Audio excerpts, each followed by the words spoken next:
कुछ लोग बोलते हैं ना कि बहादुर घोड़ा ये बहादुर घोड़ा ये।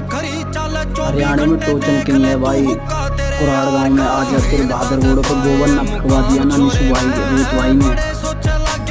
सारे तेरे बहादुर घोड़े ये किंग वो किंग सारे रखे रह जाएंगे इस टोचन किंग के सामने भाई।